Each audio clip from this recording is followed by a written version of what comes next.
The night Lisa, my movie queen girlfriend, agreed to marry me. She wore alluring lingerie and had an all-night fight with her driver on our wedding bed. She thought everything was perfect, and I was completely unaware. However, the footage of their fight had already been stored on my hard drive, and it was too much to fit. Watching her with her award-winning acting skills post lovey-dovey pictures with me online every day while secretly engaging in large-scale battles with others, I remembered the promises she made to me. She once said, "If I ever betray you, I will ruin my reputation, and I'll die a horrible death." So on the day Lisa was supposed to marry me, I did 3 things. The first thing I did was sell off all the gifts she had given me. The second thing, I sold all the shares I held in the company. The third thing, I uploaded her infidelity videos all over the internet, ruining her reputation. Mission accomplished. As for the horrible death she promised, that can wait a little longer. Chapter 1. Breaking news exposed. Innocent, pure little flower. The movie queen gets pregnant after a one-night stand on the eve of her wedding. See you next Monday. I opened Facebook and looked at the 2 trending topics that had already made it to the top of the search list, a bitter smile pulling at the corners of my mouth. Lisa and I had been in love for 7 years. I had watched her go from a nobody to a supporting role, then to a leading one, and finally rise to become one of the top 95 actresses in the industry. But I never imagined that one day I would be the one to destroy her. However, it was Lisa, who once swore on my chest saying, "James, I'll belong to you in this life. If I betray you, let me be disgraced and die a horrible death." Die a horrible death. I couldn't make that happen. But disgrace, a call to a famous paparazzo, would be enough. 3 keywords: innocent movie queen and the eve of the wedding. Each one pointed directly to Lisa. I scrolled through the trending topics and watched as Lisa's fans tried desperately to defend her, arguing fiercely. One fan wrote, "Next Monday, that's just 7 days away. If it's Lisa, I'll poop upside down. If not, all the haters should come and apologize on their knees. Impossible." Lisa and her boyfriend met when they were young. They've been in a long-term relationship for years. Exactly. My baby's Facebook records their story. It's legendary. They were classmates, and when she was bullied, her boyfriend stepped up. He was severely injured and fell into a coma, but Lisa stayed by his side, taking care of him. They can even be considered love at first sight. Right after the college entrance exams, they got together. Yeah, and Lisa is so brainy about love. During a variety show, a sharp-tongued host once hinted that wouldn't it be stressful if her boyfriend was earning less and she might feel like she had no place in the family. Lisa seriously replied that whoever earns more in the family is lucky, and that there's no rule that the man must earn more. She also said she was always dependent on her boyfriend and listened to him about everything. When she won Best Newcomer, she even asked the organizers if the award could be converted to cash, saying she wanted to buy her boyfriend a computer. At that time, many of the fans who shipped the female leads scolded her for being love-brained. Do you really think she could cheat? I was speechless. I watched as her fans listed all the proofs of her love for me. I lowered my head, smiling, self-deprecatingly, hiding the disappointment and loneliness in my eyes. Everyone said Lisa loved me deeply to the bone. But who would have thought that the one who swore she would never leave me would secretly find herself a lover right under my nose?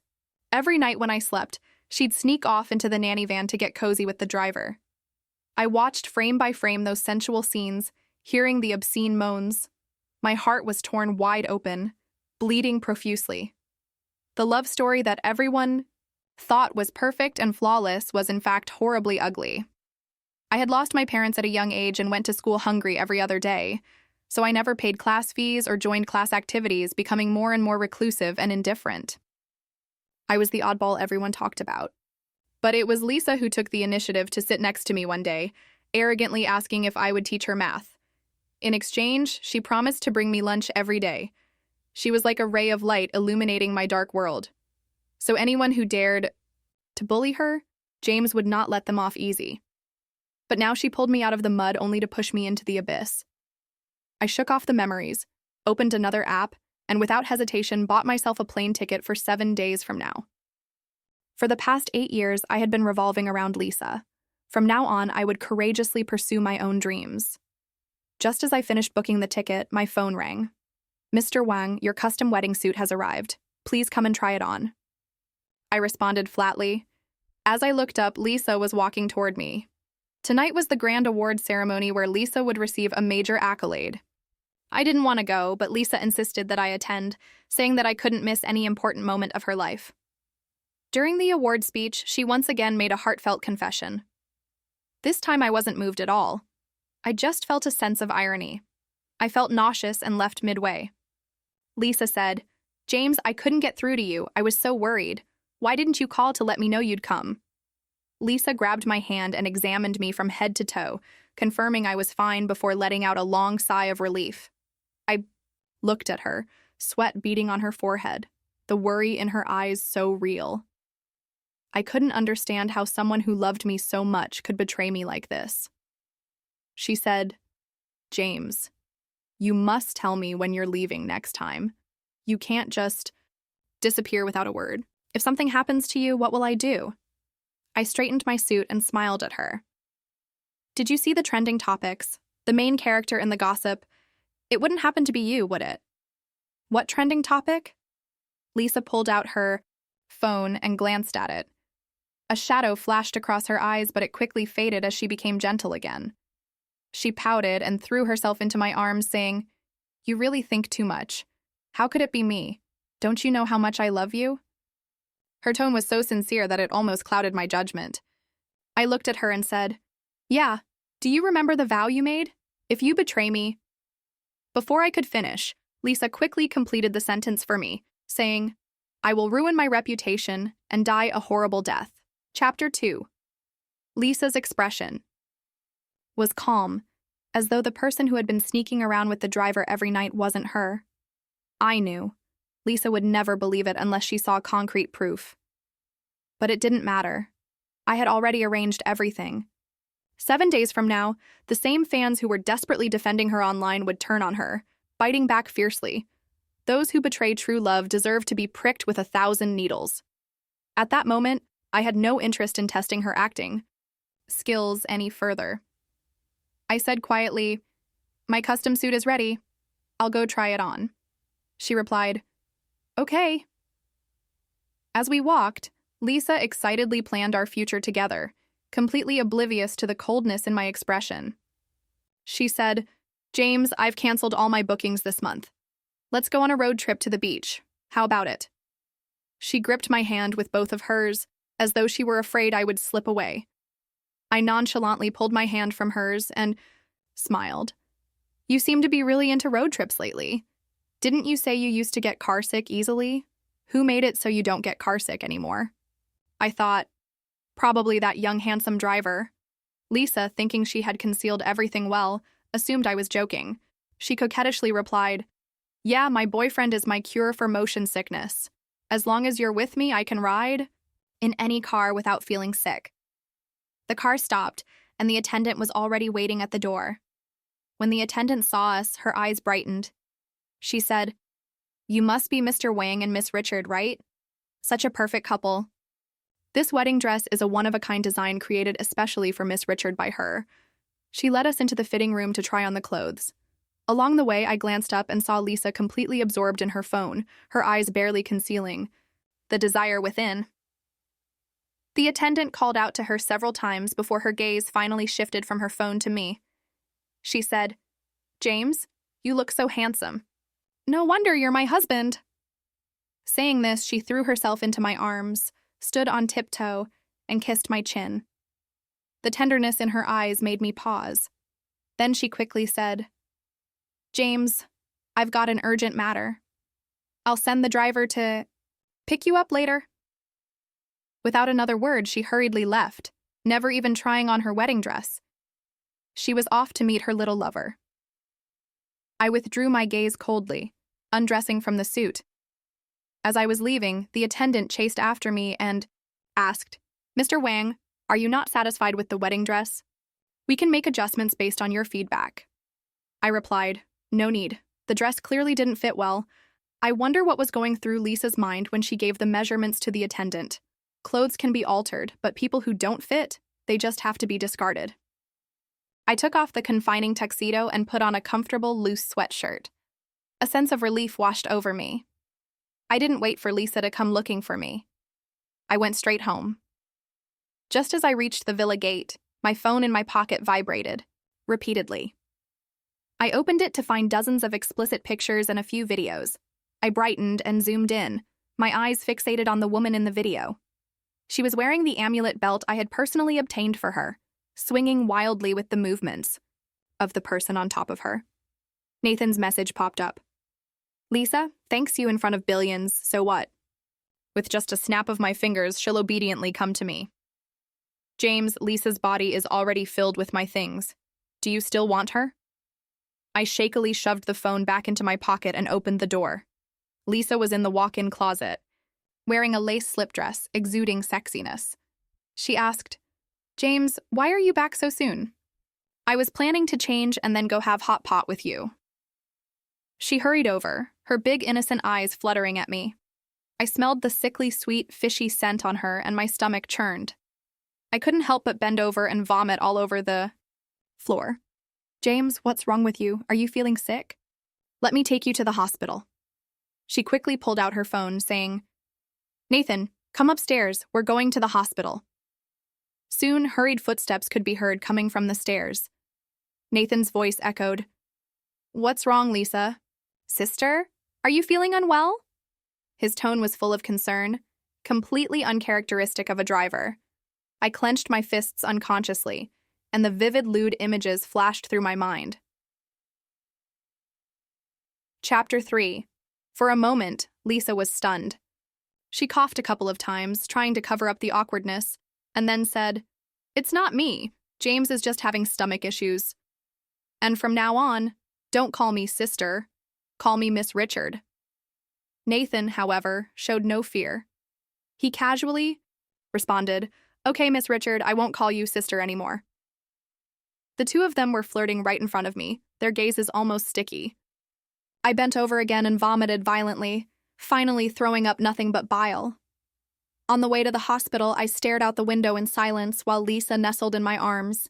In the rearview mirror, I saw Nathan's jealous gaze, almost like it was shooting flames at me. I frowned. Lisa, thinking I was just suffering from more stomach pain, shed a few tears and said, James, if you hadn't been so busy accompanying me to film everywhere and eating irregularly, you wouldn't have gotten such a bad stomach condition. It wasn't until the nurse attached an IV to me, and I fell into a deep sleep that Lisa finally seemed to relax. She sat beside my bed, tightly holding my cold hand, constantly breathing warmth into it. When the nurse told her that the doctor wanted to see her, she reluctantly let go of my hand. Once the door closed, I slowly opened my eyes. The nurse said, Miss Richard truly loves you.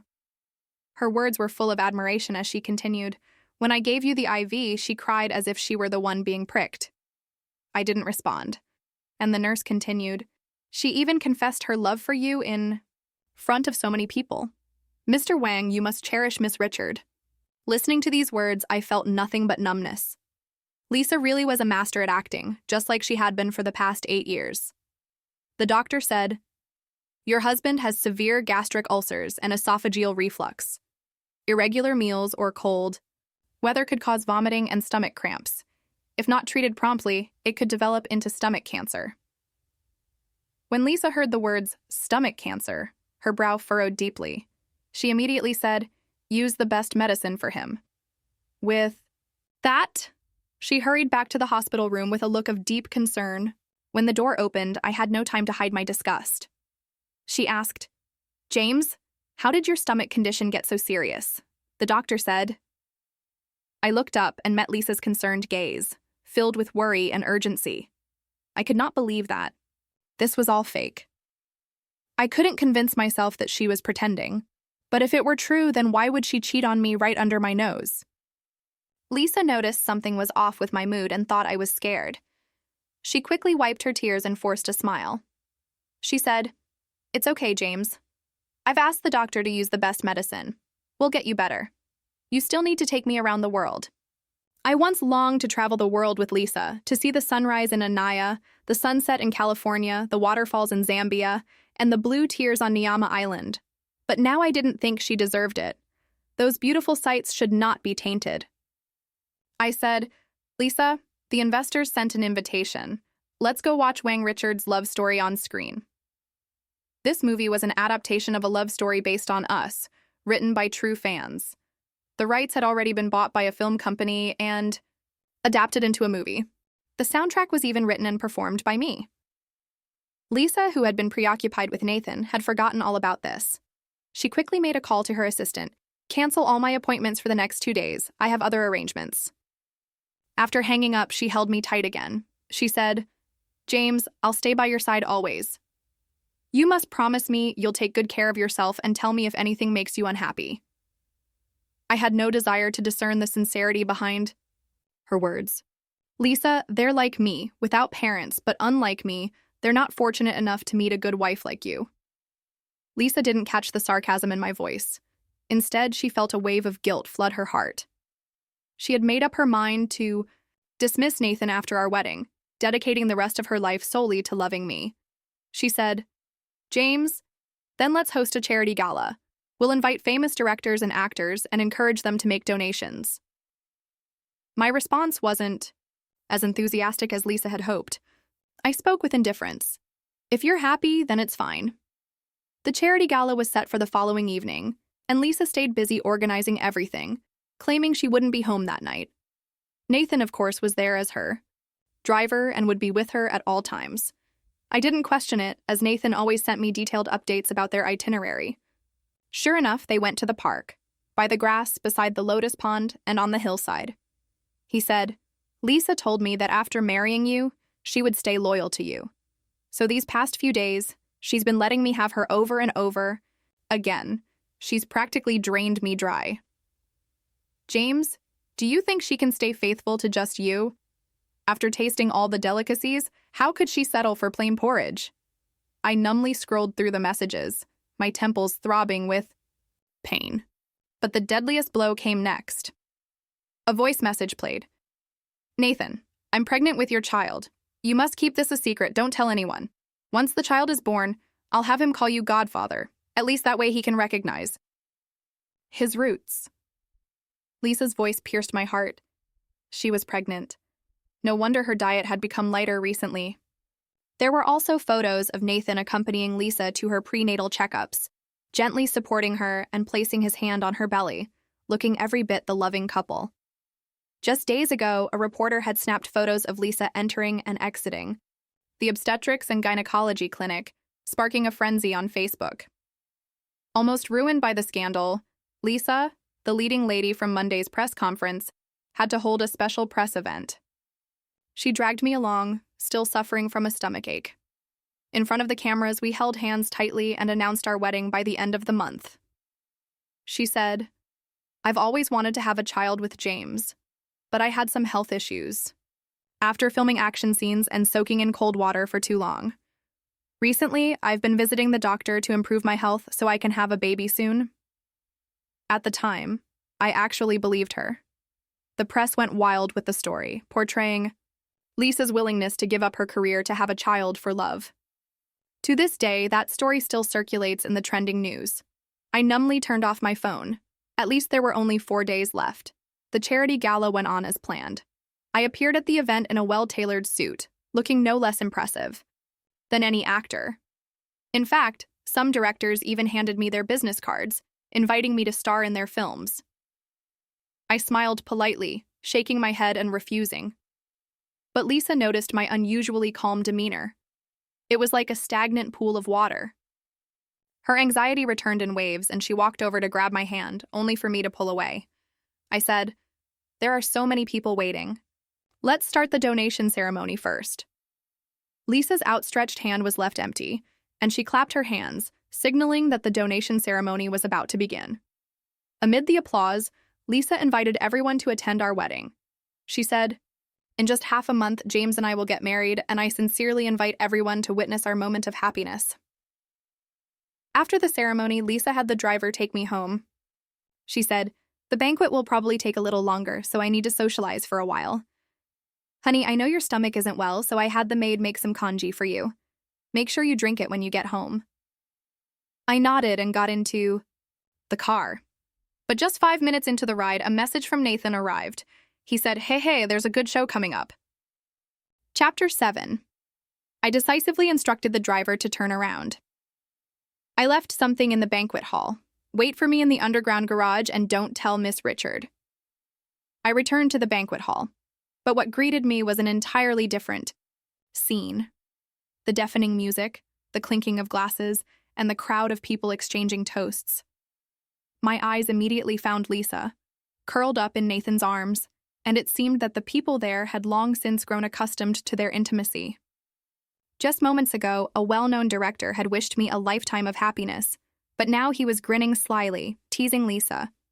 At home, you're the little darling, but out here you play so wildly. Your poor husband must be miserable. I even saw Lisa's younger sister Maria mingling with them. The same Maria who used to call me brother-in-law so affectionately, now chatting eagerly with Nathan. She asked, "Brother-in-law? Is the baby in my sister's belly a boy or a girl?" Lisa turned to her sister, correcting her seriously. "Don't call him that. James is the only brother-in-law I have." Maria pouted. "I know you love James to death, but it's not like he's around. Plus, Nathan isn't a stranger. Besides, didn't Mom also like Nathan?" At that moment, it felt as though thunder had struck me. Lisa's mother knew about Nathan. It turned out I was the only one kept in the dark like a fool, being played around by their entire family. Lisa replied, "James is still your brother-in-law no matter where he is. Don't call him that again." Maria reluctantly responded, "All right. I get it. Sir, would you like to enter?" I waved my hand, fleeing in panic as the waiter watched me puzzled. The noise at the entrance caught Lisa's attention, and she seemed to have seen someone who resembled me.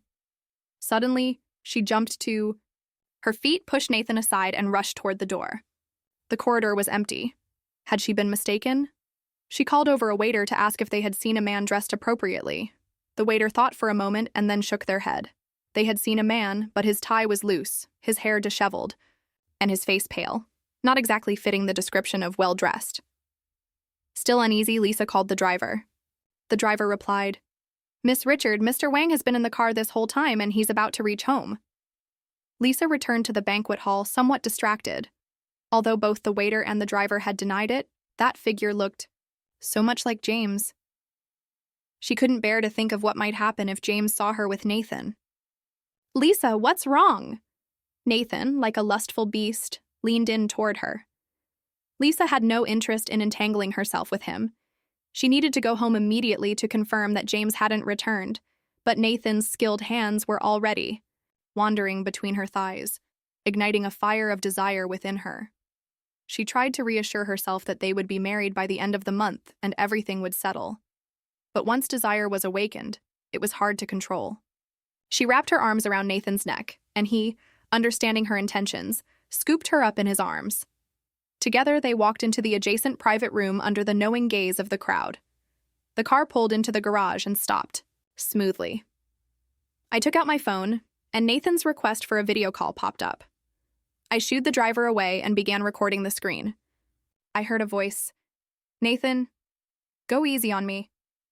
It was Lisa's voice, filled with longing. Nathan responded, "Lisa, does he do it like I do?" As Nathan spoke, his eyes were fixed directly on the camera, staring at me through the lens. Chapter 8. The white ice. Next morning, I was woken by an overpowering, pungent fragrance. The whole room was filled with blooming lilies. I'm allergic to lily pollen.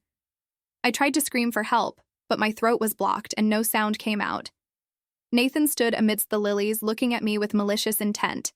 He said, "Mr. Wang, Lisa's latest film just won an award. Do you think the flowers I prepared for her are beautiful?" I wanted to open the window, but I couldn't move my feet. The burning sensation in my eyes combined with the suffocating feeling caused me to collapse on the stairs. When I woke up, it was already the next day. I was in the hospital. I still felt some tightness in my chest, and there were small red rashes scattered across my exposed neck. Lisa's hair was messy, and there were dark circles under her eyes. This morning, she had felt an intense sense of unease on set. After informing the director, she rushed home. When she opened the door, she found me unconscious. On the way to the hospital, her fear reached its peak. When she saw my bloodless face, my tightly closed eyes, and the dense red rashes on my body, she couldn't help but cry. She said, "James, please don't leave me. I can't live without you." I was pushed into the emergency room, and Lisa turned to slap Nathan hard across the face. She yelled, "Didn't you know James is allergic to lilies? Are you trying to kill him?" Nathan, covering his face, played innocent. He said, "Lisa, I was so happy about your award that I forgot about Mr. Wang's lily allergy. I just wanted him to feel my congratulations as soon as he got home." Seeing that Nathan was also acting out of good intentions and knowing that she had just slapped him, Lisa's anger softened, and she couldn't bring herself to pursue it any further. She stayed by my side the entire night without sleeping, only resting when the morning light started to break. "James, you're awake. You really scared me to death." Her voice was hoarse as she threw herself into my chest and cried. I let her hold me and said, "Did I almost die?" Lisa stiffened, and after a long pause, she said, "James, it's all my fault." I asked, "Where's Nathan?" She replied, "He knows he messed up. I slapped him. He's in the next room applying medicine." What a good act of self-sacrifice. She continued, "James, Nathan didn't mean it. I've already scolded him and slapped him. I'll have him stay at his hometown for a few days to avoid disturbing you and making you upset." Even now, she was still trying to excuse her lover. I asked, "Lisa, will you fall in love with someone else?" I suddenly asked this question, and it startled her. The insecurity and fear inside her surged again. Lately, she had been feeling that I had changed, but she couldn't quite figure out where. I quietly stared at her, the woman I had loved for 8 years. The thought of destroying her myself still made my feelings somewhat complicated. So I wanted to know, did she feel any remorse? Was she willing to admit her relationship with Nathan? But a dog that eats shit can never turn back. As expected, she said, "Of course not. I've only ever loved you in this life, and I'm stuck with you. You're not allowed to fall in love with anyone else, okay?" She said it so sincerely, as though she had never done anything wrong to me. I gave her a chance, but she's no use. Don't blame me for turning my back on her. Since Nathan wants my life, then let's destroy it all. Lisa seemed to sense my softened expression and leaned on me, starting to reminisce about our sweet past together. Chapter 9. For a period of time, due to Lisa's demanding job, we were often apart. But no matter how late or how tired, I would call her every day. Later, Lisa begged me to quit my job. She said, "Music is so tiring. I can't bear to see you work so hard. Besides, I have so many movies to shoot now, I can support both of us." Unable to resist her persistent pleas, I reluctantly disbanded my band, gave up on my dream of music, and chose to stay by Lisa's side, becoming the man behind her. My friends teased me as a house husband, some even lamenting that I was throwing away my musical talent. But I said, when two people are together, one of them has to make a sacrifice. I can't bear to let her give up the acting she loves. I quietly listened to her talk, but her phone kept ringing in her pocket. Without even looking, she dismissed the call, but the next moment it rang again. Eventually, she reluctantly answered the phone. From a distance, I couldn't hear what was said on the other end, but I could see the change in Lisa's expression. Her once clear eyes slowly filled with the flames of desire. Before the call was even over, I received a message from Nathan. He said, "Mr. Wang, Lisa is heartbroken after our call. I've invited her to our wedding suite. Do you think she'll come looking for me?" Just a moment ago, she had said she was going back to her hometown. Turns out she had hidden herself in the new house. I had barely finished reading the message when Lisa walked over, her face full of apologies. She said, "Sorry, dear, the crew suddenly needs to reshoot a scene." I replied flatly, "Lisa, you're an actress. I want to ask you, can love also be acted out?" Lisa's heart tightened when she heard my question. She almost thought too much and smiled. Of course. Otherwise, how could there be so many movies that people get addicted to? I asked, then what about you? Are you acting when you're with me? Lisa pouted, pulling my hand and shaking it playfully. She said, who can act for 8 years straight? Even fake feelings become real over time. If I were that good, I'd have won an Oscar by now. 8 years. I believed she had loved me. Maybe she still loved me now. But that couldn't be a reason for her to be forgiven after betraying me. I've always understood when to walk away. Lisa couldn't understand the look in my eyes. The love that once filled them was now gone, replaced by emptiness. Suddenly, she hesitated, feeling a strong sense that she might lose me. But then Nathan's call came in again, and on the other end, he said in a cocky tone, Lisa, I've learned a new move. Want to try it out? The wedding invitations had already been sent out. What else could happen? She suppressed her unease and said softly, I promise I'll finish the reshoot as soon as possible. It won't delay our wedding. You also rest and take care of your health. I'm still waiting to be your bride. I watched her turn and leave, her back slowly fading out of sight. I whispered to myself, Lisa, goodbye. 3 seconds later, Nathan called again. This was the first time he had called to provoke and challenge me. James, I'm lying on your wedding bed right now, and I've prepared a bunny girl lingerie set for Lisa. You've already been in the emergency room, and Lisa didn't care about you. Do you think she'll care about you, the groom, on your wedding day? Haha. In all of Nathan's past provocations, I never responded, but now everything was about to end. I slowly spoke. Nathan, you're just a clown. The position of the groom is yours now. Lisa, I'm done with you. Lisa was gone for 3 full days, and during that time I received a constant stream of messages from Nathan. Lisa's legs wrapped around Nathan's waist like they were boneless. On the wedding bed, there were used protection items scattered around. I saved everything, packed it up, and sent it to the paparazzi. I also organized the financial problems Lisa had into a data report and scheduled it to be sent to the official email on Monday morning. After doing all of this, I sat in a black business car. As I passed Lisa's chauffeur car, I glanced at her one last time. Then I put on my sunglasses and said, let's go. When the paparazzi revealed the evidence of Lisa's affair, I was already on a plane to a foreign country. From then on, she was ruined, her reputation destroyed, and I was reborn. Chapter 10. In our wedding suite, it was a scene of spring blooming. Lisa cried and begged for mercy, but Nathan showed no sign of pity. He moved fiercely, as if he wanted to crush the person beneath him. With a muffled groan, Lisa's legs fell limp from Nathan's waist. She pointed at her bruised and battered body, pouting, What's wrong with you today? You're not being gentle at all. Nathan, gasping, his voice low, You're marrying James in a few days. If I don't go wild now, I might not have another chance. Lisa glanced at the scattered used protection on the bedside, her face darkening. She bit her lip and said, Nathan, I warn you, stop with the tricks. Clean everything up. Nathan, thinking about the images and videos he had already sent, looked at her with growing ambition. He leaned down and circled his arms around Lisa. Have you never thought about kicking him out and marrying me instead?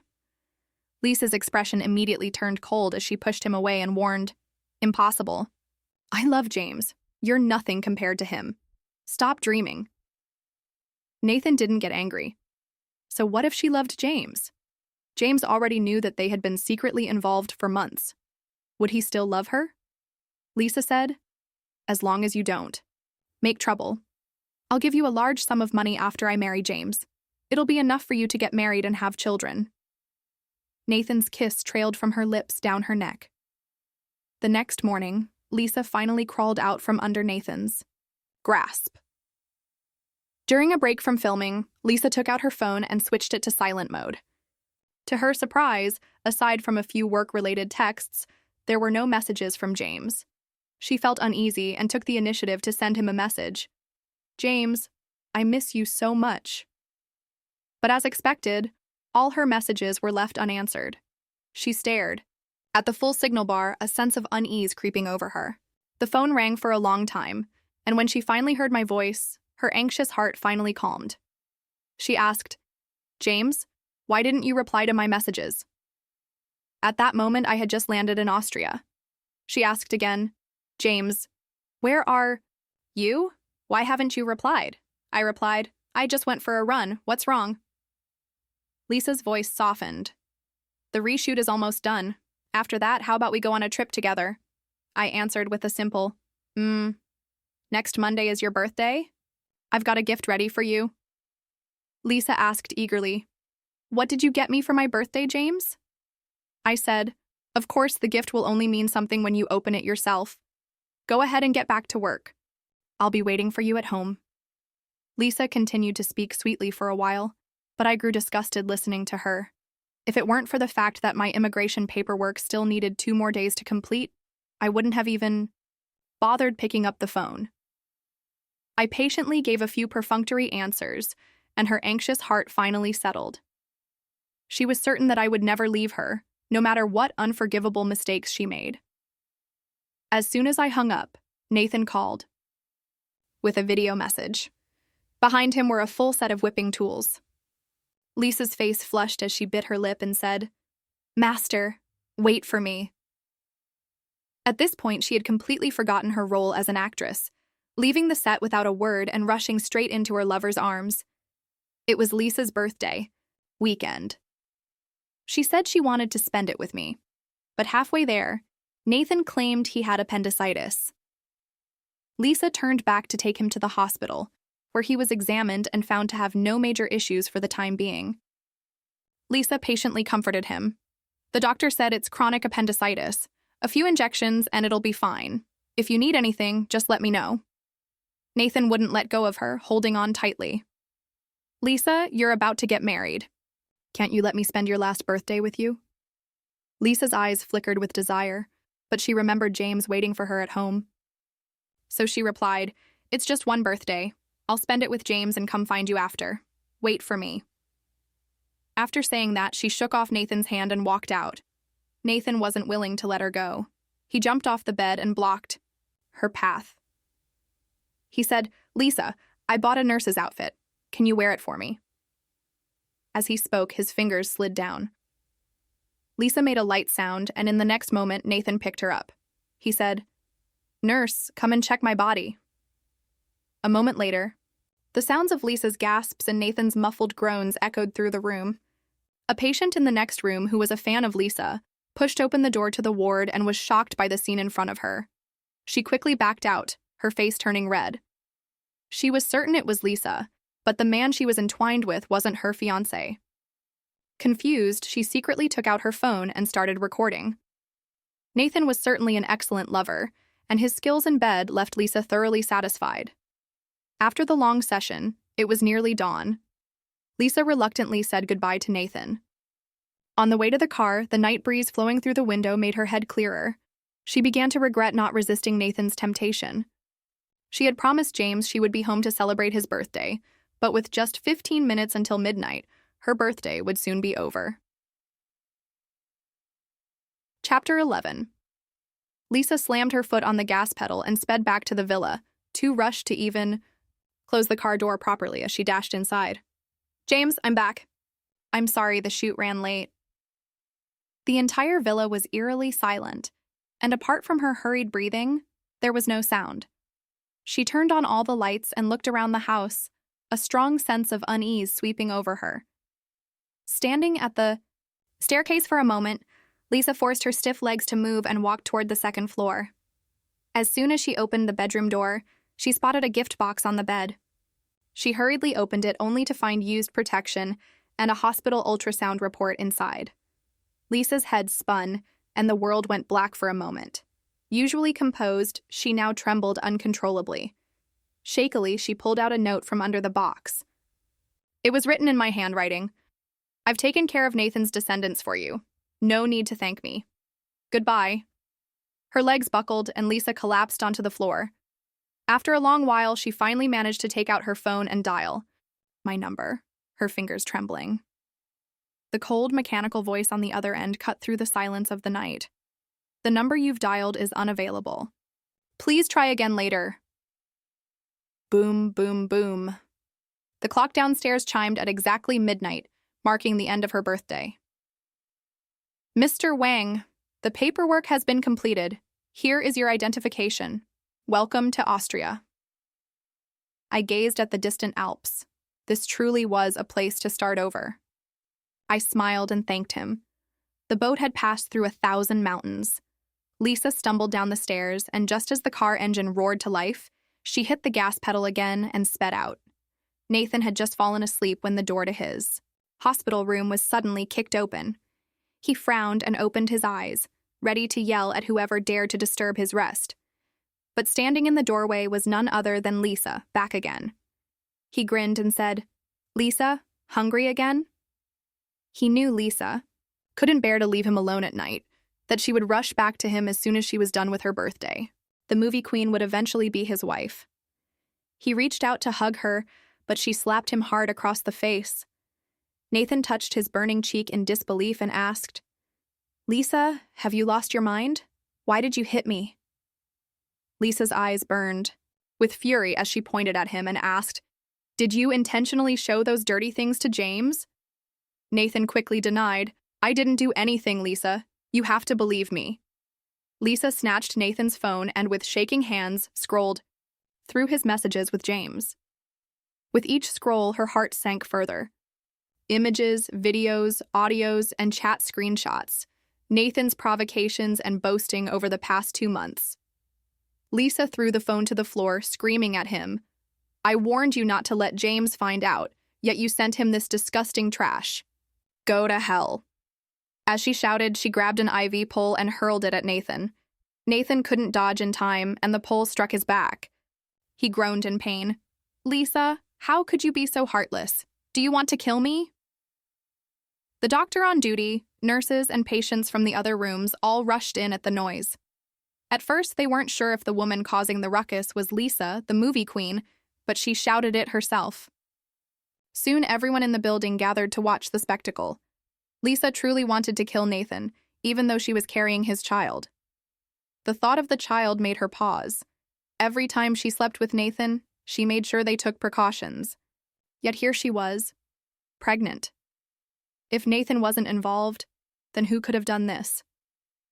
Nathan had also carelessly bought an entire room of lilies, nearly causing James's death. Now she understood Nathan's ambition. He pretended to be innocent and harmless in front of her, but behind her back he was scheming. Thinking of this, Lisa's heart ached. How devastated James must be. She had to bring Nathan to James and make him explain himself, tell James that it was all forced upon her, that she hadn't been willing, and that she had been brainwashed by Nathan. James would forgive her. Yes, he would definitely forgive her. Lisa pointed at Nathan and shouted, "Stay here and wait for me. When I find James, you'll crawl to him and beg for his forgiveness." Nathan, still hurt from the pole strike, refused to back down. "Lisa, I swear I didn't do anything. I really love you."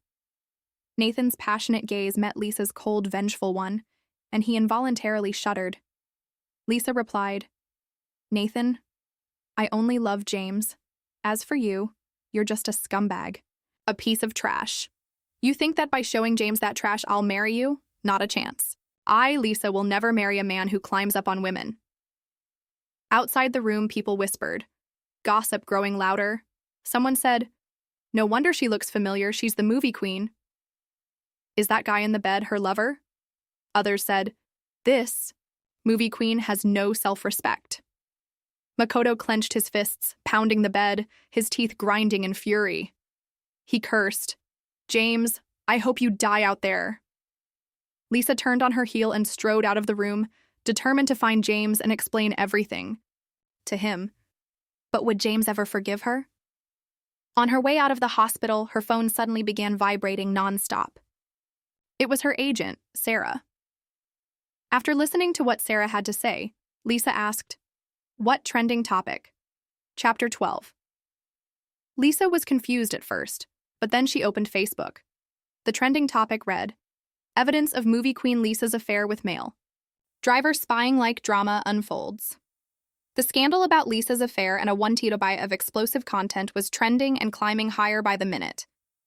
Lisa slammed the brakes, stopping the car in the middle of the road, her eyes fixed on the pictures and videos, her blood rushing to her head. The comments under the trending topic were even more intense. Clearly a slutty face, yet she pretends to be pure and innocent. I'd say she's more like a flower with a bad reputation. Looks like a scandalous secret. Even the goddess Lisa has been brought down from her pedestal. Some netizens even dug up her Twitter account, exposing the contrast between her public persona and private behavior with harsh words, calling her a goddess in front of the cameras but a bitch behind the scenes. A few unknown actresses came forward, revealing that Lisa had once encouraged them to let directors take advantage of them. The comments kept rolling in. Lisa really lives up to her reputation. The more you dig, the more you find. On the other end of the line, her agent Sarah was yelling, "Lisa, you better have a good explanation for all this." Behind her, the cars honked incessantly, and in frustration, Lisa kicked the car light, shattering it. Her aggressor wasn't backing down, and soon enough, the police were called. Another trending topic appeared on Facebook. Movie queen Lisa shows off attitude, disregards traffic laws, detained by police. In the detention center, Lisa went into a frenzy, throwing objects around and refusing to cooperate with the officers. She screamed, "Give me back my phone! I need to find James!" I need to find James. She regretted everything. Just because of one drunken night, Nathan had kissed her uncontrollably during the drive home, and she hadn't pushed him away. She thought a kiss didn't count as cheating, right? Then it was a hug, still not cheating. But as time passed, her boundaries grew lower and lower. In the span of 8 years, Lisa had risen from an unknown extra to the top-tier movie queen. She had many suitors, but her heart had always belonged to James, and she had never looked at anyone else. But Nathan was different. His passion was in stark contrast to the reserved James. His sweet words had lured her in, and with just a hint of temptation, she became weak like a puppet with no will of her own. Nathan was like a ravenous beast, and in the back of his car, he relentlessly demanded her again and again until she was exhausted. Afterward, she felt regret and fear. She regretted giving in to temptation and feared James would find out. She loved James too much. She couldn't live without him. Lisa transferred money to Nathan, hoping to make him disappear for good. But Nathan refused. He said he wanted nothing but to stay by her side, promising Lisa, "I'll behave. I won't ask to be your husband. I just want to stay by your side." Lisa replied, "But I already have a boyfriend. We're about to get married." Nathan heard the hesitation in her voice and wrapped his arms around her waist. He said, "Lisa, you're a movie queen, a wealthy woman. It's not the old days anymore. Isn't it normal to have a lover?" He had read her thoughts correctly, and in the end, Lisa was persuaded. She convinced herself that as long as she married James in the end, it wouldn't be considered cheating. It wouldn't be a betrayal of their promise. Lisa had thought of Nathan only as an outlet for work stress, never imagining there would be any real consequence. But Nathan was right. Once you've tasted the finest delicacies, how can you go back to plain porridge? Her risk-taking grew bolder, and she eventually fell completely. She whispered to herself, "James, I deserve to die." I slept until noon, humming a tune while washing up leisurely, opening Facebook.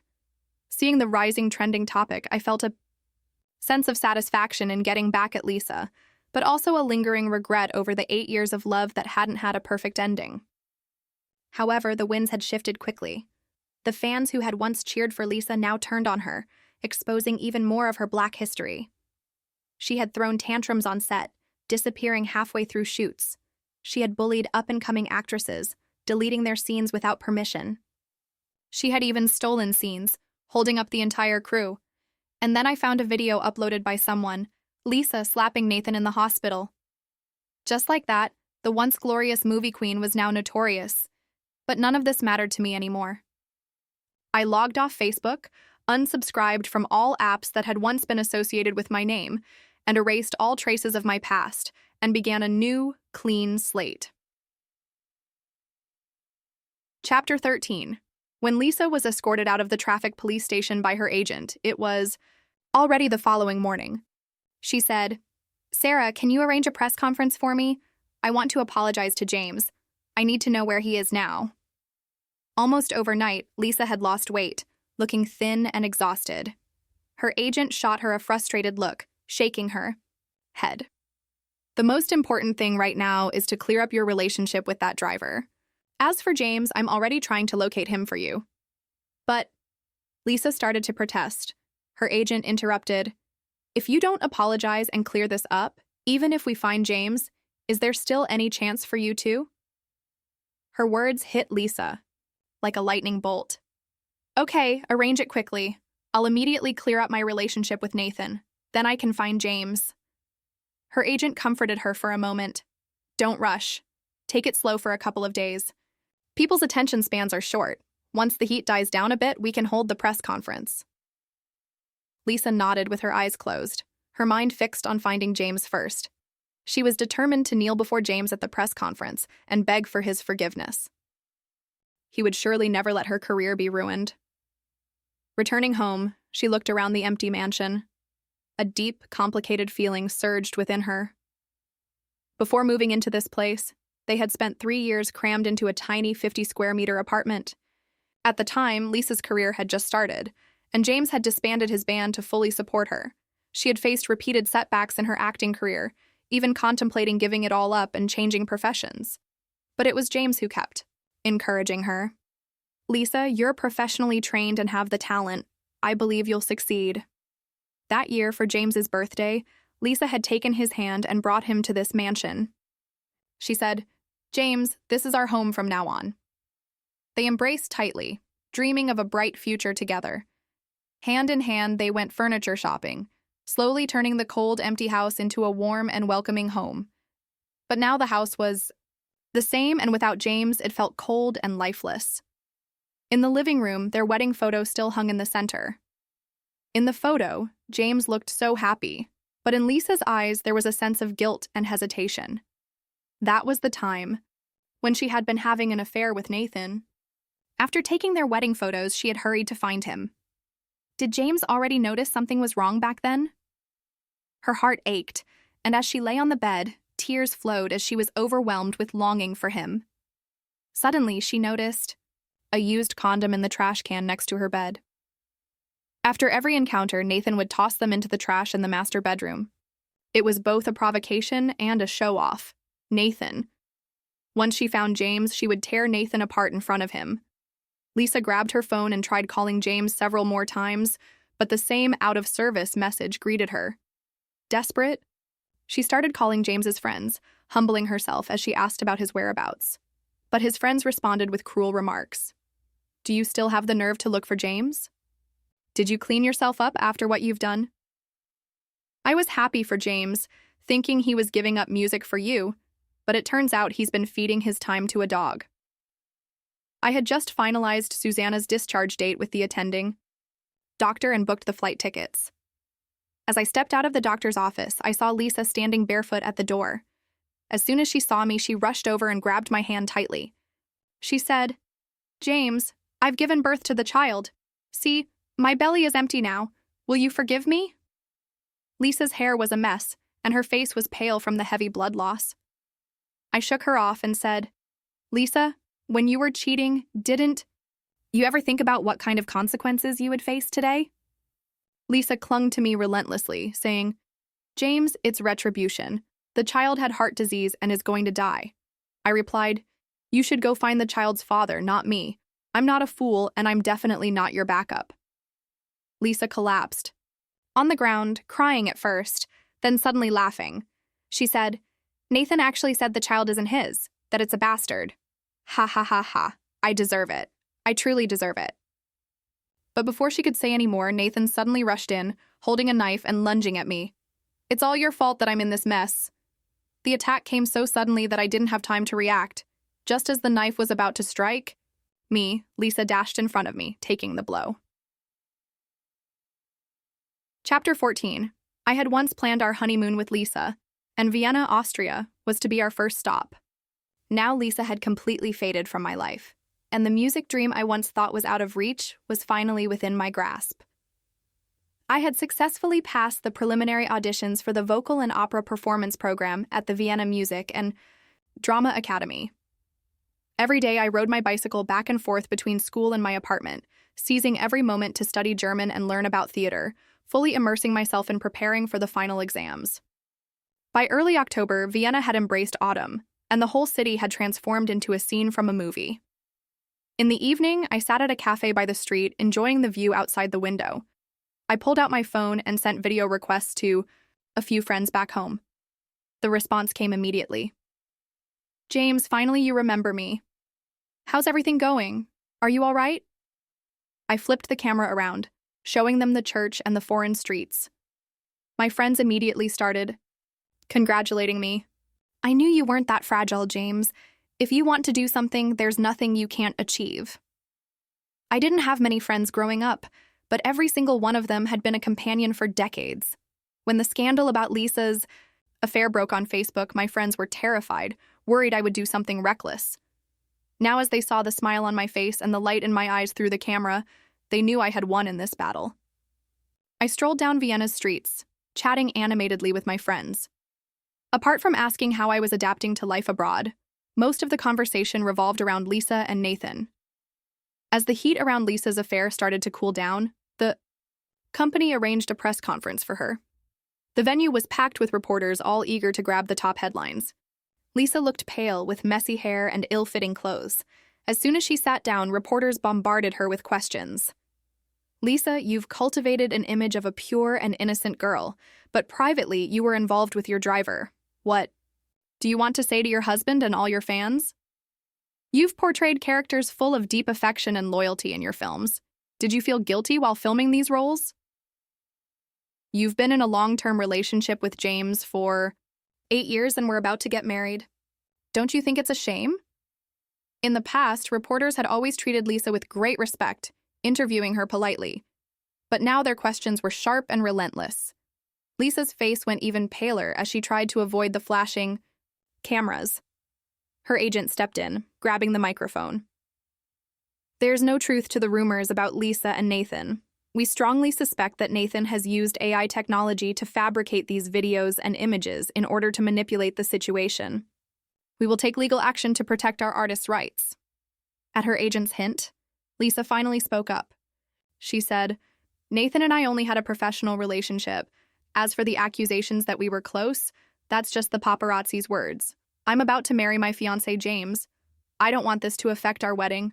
A reporter asked, "I've heard you've been spending a lot of time with Nathan. Have you considered how your fiancé might feel about this?"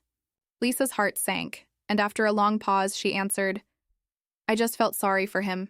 He had just graduated from college and was struggling alone in a big city. That's why I hired him as my driver. I never expected him to turn against me. Like this." But before she could say anything more, a voice rang out. "It's you, Lisa. You're the ungrateful one." Nathan had unexpectedly appeared at the press conference, throwing the scene into chaos. He pulled out his phone and showed the explicit chat records between him and Lisa. He shouted, "Lisa is pregnant with my child." This revelation was just as explosive as the affair scandal. The reporters erupted into heated discussions, then turned to Lisa with more pointed questions. "So what about James? Can we have him come to the press conference and clarify the situation? Are you really pregnant? How can you prove that the child isn't Nathan's?" Lisa's head spun and she stood up, rushing toward the cameras. "James, I was wrong. Please don't leave me. It's all Nathan. He forced me. James, I love you. I swear I only love you." Her agent could barely react in time to stop Lisa. She was already losing control. The agent tried to salvage the situation, saying, "Journalists, the press conference will conclude here. Please follow the updates on the studio's Facebook page for further information." Staff tried to pull Lisa away, but she struggled fiercely, even kneeling before the cameras, begging everyone to help her find James. Her eyes were bloodshot, as she stared at Nathan, shouting, "I'll kill you!" In the ensuing chaos, Lisa was shoved to the ground. The pain made her vision go black. "Help me! Someone please help me." I listened to everything in silence, my heart completely unmoved. After all, both Lisa and Nathan had nothing to do with me anymore. I would never have to see their disgusting faces again. A few days later, the landlord gave me a movie ticket. I decided to take a break from my studies and go watch it. It was a Western romance film about a couple who fell in love at first sight, parted ways due to a misunderstanding, but eventually reunited. As the ending song played, the men and women around me were moved to tears. The girl sitting next to me, seeing my calm expression, asked in surprise, "Sir, aren't you moved? It's such a tragic love story." I shook my head. Like in the movie, I had fallen in love with Lisa at first sight, but unfortunately, Lisa couldn't hold on to that love, and it eventually turned rotten. From 17 to 25, 8 years of my youth wasted. How could I still believe in love? Now I only wanted to immerse myself in the music I loved, without thinking about romance. Chapter 15. Meanwhile, the internal at the hospital. When Lisa arrived, there were signs of miscarriage. The doctors did their best to stabilize her and, for the moment, managed to save the baby. Nathan sat in the hospital corridor, consumed by regret. If only he hadn't been so greedy, if only he hadn't provoked James, perhaps he could have continued as Lisa's lover. Though their relationship was kept in the shadows, at least he would have been comfortable and worry-free. Now Lisa and he were completely estranged, and his own shame was exposed as the internet dug up his past, using his status as a friend of a famous actress to flirt with female actresses and even sneaking into girls' dormitories to take photos while in university. The scandal had effectively ended his social life. Now his only hope of survival was to hold on to Lisa, no matter what. He immediately called Lisa's mother and said, "You don't want your daughter to be labeled a slut, do you? And with a child? Without a father, it'll be her who's humiliated. There's only one way to fix this now. Lisa needs to marry me. That might just save her career from the brink of collapse." The effects of the press conference continued to spiral, and Lisa's agency Tianxin Entertainment saw its stock prices plummet as a result of the scandal. The company executives held an emergency meeting, and the studio issued a unilateral announcement to terminate their contract with Lisa. As the walls came crashing down, major advertisers pulled their sponsorships, citing Lisa's breach of contract, and demanded hefty compensation for their losses.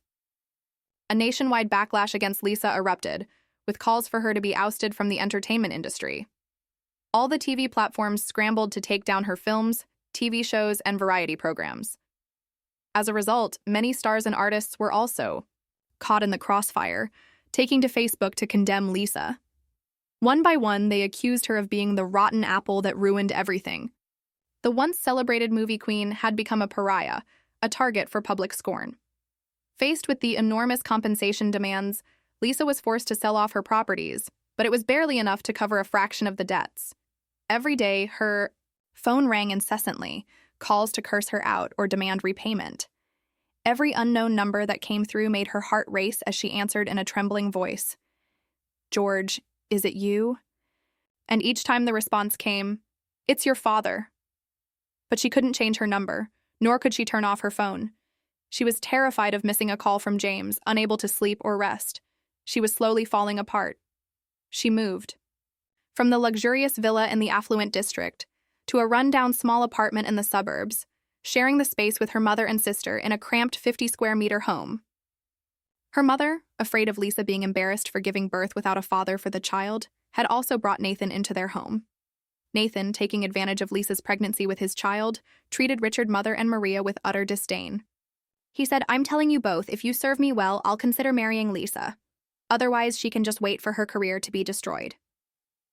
"Lisa, do you think she can still afford to give up on her acting career?" Lisa knelt beside her mother's sickbed and said, "Mom, I can act again. You have to hang on. I will make the most of this chance." She then came to me and said, "James, wait for me to make a comeback. I will clean myself up." I could only feel disgust. Lisa met the director, nodding and bowing, no longer the image of the former queen of the screen. After confirming the details, she was taken away for makeup. The stage manager asked, "Director, with so many actors to choose from, why pick this one with a reputation that's completely ruined?"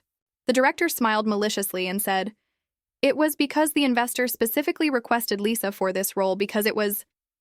He said, "Ha ha ha, I really look forward to seeing the pure little flower from the past play." The makeup artist applied thick foundation on Lisa's face, blue and green eyeshadow on her eyelids, and bright red lipstick, the makeup extravagant and gaudy. Lisa looked at her increasingly strange reflection in the mirror, unable to resist asking, "Excuse me, what kind of character am I playing?" The makeup artist, already aware of her scandal with Nathan, didn't bother to answer her, rolling her eyes and saying, "I don't know." Lisa wisely kept her mouth shut. She thought to herself that as long as she could act again, even if it was a beggar or a thief, she was willing. When she changed into leopard print shorts and a camisole and arrived at the set, she finally realized that her role was that of a street prostitute. Lisa gritted her teeth and played along. The leading lady was once an actress who couldn't even hold a candle to Lisa, but now she had become a first-tier star. She said, "Oh, isn't this the once great Richard, the queen of the screen? How did you fall to the role of a street prostitute?" Ha ha ha. Her sarcastic words drew loud laughter from the entire set, and Lisa's face turned bright red with embarrassment. But she couldn't lash out. She could only smile and stand there. The first scene had her standing in the red light district, trying to attract customers. Lisa endured the humiliation, trying to strike a seductive pose. The leading lady arrogantly delivered her line, "You don't know how to keep your dignity. Any man can climb on top of you. You're so cheap." Just as a large pot-bellied man approached and grabbed her, the entire set burst into laughter. Lisa recalled what James had said to her. "I'm afraid of catching something. Keep your dirty body away from me." In that moment, she finally broke down and cried. "Why do you have to do this to me?" Not far away, the investor, arms crossed, sneered, and said, "Why? Don't you know what you did? You're a trashy person. On the phone, my friend told me that he had arranged for Lisa to play the street prostitute role, and I felt a mix of amusement and pity." He said, "James, you know Lisa playing a street prostitute, she looks so ugly." Ha ha ha ha. I laughed along. For a moment before responding, "Thanks, brother, but from now on, this person really has nothing to do with me." After hanging up, I saw a post on Facebook. Former queen of the screen now reduced to playing a street prostitute. Breakdown on Tazi D set. The comments from netizens were even more merciless. Deserved. She should be playing a street prostitute after being so promiscuous. I volunteer to play any role with zero pay, just so I can touch the pure little flower. Boycott Lisa's comeback. She's not fit for any role. Chapter 16. As I was approaching the door to the hospital room, I overheard Lisa's voice from inside. "Susanna, it's Lisa." Lisa was kneeling by Susanna's sickbed, crying and pleading, but Susanna didn't give her any sympathy. She said, "After doing something so shameful, what are you doing here? Susanna, I truly know I was wrong. Please help me talk to James. I can't live without him." Lisa went on and on, expressing her guilt toward me, swearing she would love only me for the rest of her life. Susanna, though, couldn't help but soften her heart a little. She said, "I heard from James that you're pregnant with someone else's child." Lisa blankly repeated, "Pregnant? Pregnant." She looked down at her belly. Yes, if it wasn't for Nathan's child, would James have forgiven her? I didn't want Susanna to be disturbed any longer. I pushed the door open and said coldly, "Leave. Don't come back to disturb Susanna anymore, and don't come looking for me." Lisa grabbed my hand, her eyes shining with hope. She said, "James, is it true that as long as I don't have Nathan's child anymore, you'll forgive me?" I looked at Lisa, who had lost her sanity, and took out my phone to call the security office. I said, "There's a lunatic here. Come take her away." Lisa was escorted out by security, shouting that she would take revenge on me. I didn't know what kind of revenge she intended to take. Wasn't she the one who had hurt herself the most? I had a bad premonition that I no longer wanted to be involved with the Richard family, or Nathan. I said, "Susanna, let's leave next week, okay?" Susanna, with pain in her eyes, patted my cold hand. "Okay." The next few days I couldn't sleep well, always having strange dreams. In one of the dreams, I was confessing my love to Lisa. She was wearing a white dress, smiling gently. She said, "James, I promise I love you too." We were on the beach, the sea breeze blowing. I spun Lisa around in my arms. But then Lisa's white dress suddenly turned red. Blood red. Then Nathan appeared, holding a large bouquet of lilies, and looked at me maliciously, saying, "Mr. Wang, these flowers are from Lisa.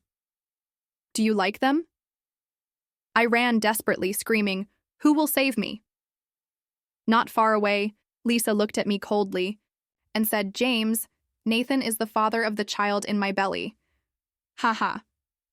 Her laugh was deafening, and I woke up in a cold sweat. "Mr. Wang, your situation is classified as PTSD, post-traumatic stress disorder. We recommend medication and psychological counseling." I couldn't help but smile at the diagnosis. I thought the trauma was behind me, but I didn't realize that it had been buried deep inside me like a seed. Lisa's repeated appearances had activated that seed. When Susanna found out, she scolded Lisa fiercely, and then took my hand, wanting to leave immediately. "We're leaving. Let's get far away from these lunatics." I smiled and nodded. Every day, Lisa showed up downstairs at the hospital, desperately begging for my forgiveness. I watched from the window as security drove her away like a stray dog. I felt no pity for her, only relief. Lisa, good deeds bring good rewards, and bad deeds bring bad rewards. Heaven's punishment for Lisa was the loss of her career and status, but Nathan's punishment was still ongoing. Since we moved to the old rundown house in the suburbs, our quality of life had dropped significantly. At first, Nathan naively thought that the starving camel is still bigger than the horse. He believed that as long as he clung to Lisa, they would eventually live a good life. But soon he realized that Lisa had no money left, and her belly was growing bigger every day. After graduating from university, Nathan had never held a proper job. His pride made him too selective. He looked down on jobs that paid well but weren't glamorous, while jobs with a decent salary didn't meet his standards. When he saw others making money from live streaming, he decided to try it too, using borderline streaming. He said, "Ladies, you can take off your coats, but don't forget to send a gift to this little brother of yours." He was wearing a deep V-neck suit, his chest and abs faintly visible. Someone in the live stream recognized him and said, "Oh, isn't that the little third party? Guess he and Lisa make a perfect match." Scumbag and bitch. Nathan, far from feeling ashamed, actually seemed proud. He changed his screen name to Pure Little Brother. Behind the scenes, he was even selling the unspeakable videos of him and Lisa at a low price. Lisa's mother was lying in her bedroom, so angry that her blood pressure shot up. "You wretch. You've disgraced the Richard family." Nathan gave her a contemptuous glance and said, "Damn old hag, you wouldn't let Lisa abort the child back then, and now you're regretting it." Maria couldn't stand it and started arguing with Nathan. The two of them got into a physical fight right in front of the live stream camera. When Lisa came home and saw this, she rushed over and slapped Nathan hard. "Nathan, aren't you ashamed enough already?" Nathan went into a rage, pointing at Lisa and shouting, "You'd better get this straight. The whole damn family is relying on my live streaming to make a living. And you, a useless piece of trash, dare to yell at me?" Lisa snatched Nathan's phone and with shaking hands scrolled through his messages with James. With each scroll, her heart sank further. Images, videos, audios, and chat screenshots, Nathan's provocations and boasting over the past 2 months. Lisa threw the phone to the floor, screaming at him, "I warned you not to let James find out, yet you sent him this disgusting trash. Go to hell!" As she shouted, she grabbed an IV pole and hurled it at Nathan. Nathan couldn't dodge in time, and the pole struck his back. He groaned in pain. "Lisa, how could you be so heartless? Do you want to kill me?" The doctor on duty, nurses, and patients from the other rooms all rushed in at the noise. At first, they weren't sure if the woman causing the ruckus was Lisa, the movie queen, but she shouted it herself. Soon, everyone in the building gathered to watch the spectacle. Lisa truly wanted to kill Nathan, even though she was carrying his child. The thought of the child made her pause. Every time she slept with Nathan, she made sure they took precautions. Yet here she was, pregnant. If Nathan wasn't involved, then who could have done this? Nathan had also carelessly bought an entire room of lilies, nearly causing James's death. Now she understood Nathan's ambition. He pretended to be innocent and harmless in front of her, but behind her back, he was scheming. Thinking of this, Lisa's heart ached. How devastated James must be. She had to bring Nathan to James and make him explain himself, tell James that it was all forced upon her, that she hadn't been willing, and that she had been brainwashed by Nathan. James would forgive her. Yes, he would definitely forgive her. Lisa pointed at Nathan and shouted, "Stay here and wait for me. When I find James, you'll crawl to him and beg for his forgiveness." Nathan, still hurt from the pole strike, refused to back down. "Lisa, I swear I didn't do anything. I really love you." Nathan's passionate gaze met Lisa's cold, vengeful one, and he involuntarily shuddered. Lisa replied, "Nathan, I only love James. As for you, you're just a scumbag, a piece of trash. You think that by showing James that trash, I'll marry you? Not a chance. I, Lisa, will never marry a man who climbs up on women." Outside the room, people whispered, gossip growing louder. Someone said, "No wonder she looks familiar. She's the movie queen." "Is that guy in the bed her lover?" Others said, "This movie queen has no self-respect." Makoto clenched his fists, pounding the bed, his teeth grinding in fury. He cursed, "James, I hope you die out there." Lisa turned on her heel and strode out of the room, determined to find James and explain everything to him. But would James ever forgive her? On her way out of the hospital, her phone suddenly began vibrating nonstop. It was her agent, Sarah. After listening to what Sarah had to say, Lisa asked, "What trending topic?" Chapter 17. Meanwhile, the internal at the hospital.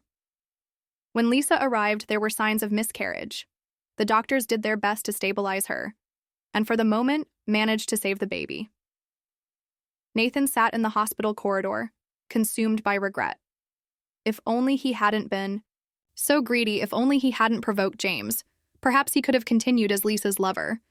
Though their relationship was kept in the shadows, at least he would have been comfortable and worry-free. Now Lisa and he were completely estranged, and his own shame was exposed as the internet dug up his past, using his status as a friend of a famous actress to flirt with female actresses and even sneaking into girls' dormitories to take photos while in university. The scandal had effectively ended his social life. Now his only hope of survival was to hold on to Lisa no matter what. He immediately called Lisa's mother and said, "You don't want your daughter to be labeled a slut, do you? And with a child. Without a father, it'll be her who's humiliated." There's only one way to fix this now. Lisa needs to marry me. That might just save her career from the brink of collapse. The effects of the press conference continued to spiral, and Lisa's agency Tianxin Entertainment saw its stock prices plummet as a result of the scandal. The company executives held an emergency meeting, and the studio issued a unilateral announcement to terminate their contract with Lisa. As the walls came crashing down, major advertisers pulled their sponsorships, citing Lisa's breach of contract, and demanded hefty compensation for their losses. A nationwide backlash against Lisa erupted, with calls for her to be ousted from the entertainment industry. All the TV platforms scrambled to take down her films, TV shows, and variety programs. As a result, many stars and artists were also caught in the crossfire, taking to Facebook to condemn Lisa. One by one, they accused her of being the rotten apple that ruined everything. The once celebrated movie queen had become a pariah, a target for public scorn. Faced with the enormous compensation demands, Lisa was forced to sell off her properties, but it was barely enough to cover a fraction of the debts. Every day, her phone rang incessantly, calls to curse her out or demand repayment. Every unknown number that came through made her heart race as she answered in a trembling voice, "George, is it you?"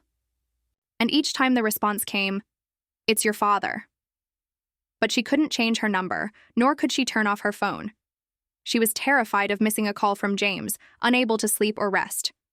She was slowly falling apart. She moved. From the luxurious villa in the affluent district, to a rundown small apartment in the suburbs, sharing the space with her mother and sister in a cramped 50-square-meter home. Her mother, afraid of Lisa being embarrassed for giving birth without a father for the child, had also brought Nathan into their home. Nathan, taking advantage of Lisa's pregnancy with his child, treated Richard's mother and Maria with utter disdain. He said, "I'm telling you both, if you serve me well, I'll consider marrying Lisa. Otherwise, she can just wait for her career to be destroyed." Lisa, do you think she can still afford to give up on her acting career? Lisa knelt beside her mother's sickbed and said, "Mom, I can act again. You have to hang on. I will make the most of this chance." She then came to me and said, "James, wait for me to make a comeback. I will clean myself up." I could only feel disgust. Lisa met the director, nodding and bowing, no longer the image of the former queen of the screen. After confirming the details, she was taken away for makeup. The stage manager asked, "Director, with so many actors to choose from, why pick this one with a reputation that's completely ruined?" The director smiled maliciously and said, "It was because the investor specifically requested Lisa for this role because it was..." He said, "Ha ha ha. I really look forward to seeing the pure little flower from the past play." The makeup artist applied thick foundation on Lisa's face, blue and green eyeshadow on her eyelids, and bright red lipstick. The makeup extravagant and gaudy. Lisa looked at her increasingly strange reflection in the mirror, unable to resist asking, "Excuse me, what kind of character am I playing?" The makeup artist, already aware of her scandal with Nathan, didn't bother to answer her. Rolling her eyes and saying, "I don't know," Lisa wisely kept her mouth shut. She thought to herself that as long as she could act again, even if it was a beggar or a thief, she was willing. When she changed into leopard print shorts and a camisole and arrived at the set, she finally realized that her role was that of a street prostitute. Lisa gritted her teeth and played along. The leading lady was once an actress who couldn't even hold a candle to Lisa, but now she had become a first-tier star. She said, "Oh, isn't this the once great Richard the Queen of the screen? How did you fall to the role of a street prostitute?" Ha ha ha ha. Her sarcastic words drew loud laughter from the entire set, and Lisa's face turned bright red with embarrassment. But she couldn't lash out. She could only smile and stand there. The first scene had her standing in the red light district, trying to attract customers. Lisa endured the humiliation, trying to strike a seductive pose. The leading lady arrogantly delivered her line, "You don't know how to keep your dignity. Any man can climb on top of you. You're so cheap." Just as a large pot-bellied man approached and grabbed her, the entire set burst into laughter. Lisa recalled what James had said to her. "I'm afraid of catching something. Keep your dirty body away from me." In that moment, she finally broke down and cried, "Why do you have to do this to me?" Not far away, the investor, arms crossed, sneered, and said, "Why? Don't you know what you did? You're a trashy person." On the phone, my friend told me that he had arranged for Lisa to play the street prostitute role, and I felt a mix of amusement and pity. He said, "James, you know Lisa playing a street prostitute, she looks so ugly." Ha ha ha ha. I laughed along. For a moment before responding, "Thanks, brother, but from now on, this person really has nothing to do with me." After hanging up, I saw a post on Facebook. "Former queen of the screen now reduced to playing a street prostitute. Breakdown on set." The comments from netizens were even more merciless. Deserved. She should be playing a street prostitute after being so promiscuous. I volunteer to play any role with zero pay, just so I can touch the pure little flower. Boycott Lisa's comeback. She's not fit for any role. Chapter 18. A year later, I received some news. After I left, the hospital had set a date for the surgery on Lisa's child. But in the end, Lisa's child didn't make it to that day. Nathan was arrested by the police for intentional injury and was detained in the holding cell for half a month before being released. During this time, Lisa hastily buried her mother in a desolate field with no headstone. She bowed heavily before the grave and said, "Mom, once I finish what I need to do, I'll come join you." She bought a knife from a nearby store and headed for the suburbs. She returned to the old house in the suburbs where Nathan had been staying since he was released from the detention center. After locking the door behind her, Lisa stabbed Nathan before he even realized what was happening. She said, "Go find him, kneel down and apologize. Beg for his forgiveness." Afterwards, Lisa called the police herself. By the time they arrived, Nathan was already lying in a pool of blood. Lisa, covered in blood, sat blankly on the sofa, murmuring to herself, "James, I avenged you. Come back soon." Lisa was eventually convicted of intentional homicide and sentenced to life imprisonment. While being transferred to a different prison, she was diagnosed with a terminal illness in its late Hyza stages. Out of humanitarian concern, she was sent to the hospital for free treatment. The excruciating pain of the terminal illness often left Lisa curled up on her bed, crying in agony. Unable to bear it any longer, she ran to the rooftop and jumped. She died on the spot. The promise Lisa made years ago, "James, I will only love you in this life. If not, let me be disgraced and die a miserable death," had tragically come true. The hospital staff said she left behind a letter for me and asked if they should send it. I refused and said, "Just burn it for me." Along with the painful memories of the past 8 years, let it all be burned away. Chapter 19. I went to see the psychologist for the last time. The doctor, with his broken Chinese, said to me, "Congratulations, James. You can stop the medication now." The nightmares that had once haunted me finally dissipated. I walked briskly down the street, feeling lighter and more at ease than I had ever felt before. And through this long, difficult journey, I was grateful to have had Susanna by my side. Of course, there was also Anna, who every day seemed like a little sunbeam, always laughing and dancing around me. Maybe just like Susanna said, it was time for me to start over. Before I knew it, Christmas arrived in Vienna. Early in the morning, a loud knock on the door woke me from my sleep. I opened the door half-dazed, and there it was, a huge Christmas tree standing on my doorstep. I was startled. Anna peeked out from behind the tree. "Merry Christmas!" I couldn't help but laugh. She pretended to be angry, hands on her hips. "James, aren't you going to help me bring the Christmas tree inside?" I affectionately patted her on the head, rolled up my sleeves, and helped carry the tree into the living room. Together, we decorated the tree, hanging candles, baubles, and stars. Anna also brought over some gift boxes and piled them under the tree.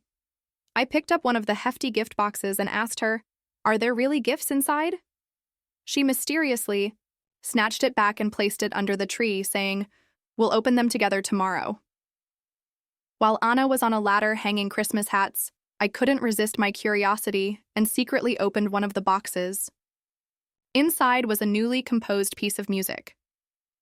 "Do you like it?" Anna appeared behind me, though I hadn't heard her approach. She said, "This is a piece I composed over 3 months. It's a cello duet." Her eyes sparkled as she looked at me, her breath so close that I felt a sense of comfort I hadn't felt in a long time. After dinner, Susanna, Anna, and I went for a stroll in the streets. Vienna had dressed itself in its Christmas best, with adults and children alike wearing Santa suits. Even the cats and dogs were dressed in Christmas costumes. Anna somehow managed to find some Santa hats and put one on herself, one on me, and one on Susanna. She even stuck a fake beard on me, saying, "James, you're Santa Claus. I'm going to make a wish, and you have to help me make it come true." Her excited antics made Susanna and me laugh out loud. Anna ran ahead, shouting, "I wish James would always laugh happily, his smile purer than the snow on the Alps. And Susanna would become even more beautiful, the most beautiful Susanna in the world." I couldn't help but agree with Susanna. Anna really was a charmer. I said, "You're really sweet. No wonder Susanna likes you so much. She keeps calling you Anna Anna and says she wants to adopt you as her goddaughter." Susanna quickly added, "Then I'd have both a son and a daughter." Anna suddenly stopped her playful demeanor and leaned in close to my ear. "And what about you, James? Do you like me?" I didn't know how to answer. Just as I was about to speak, I heard someone shout, "Fireworks!" Brilliant fireworks cascaded down from the sky, accompanied by fleeting shooting stars, beautiful like a fairy tale. Stars travel through billions of light years to meet humanity here, just like we crossed all those latitudes and longitudes to meet each other in Vienna. Anna turned to look at me, bathed in the glow of the aurora, and confessed seriously, Want to hug you for all the overwhelming love I feel." I turned to face her, saying, "Anna, I think I'm more suited for this." She gasped, covering her mouth, and tears began to well up in her eyes.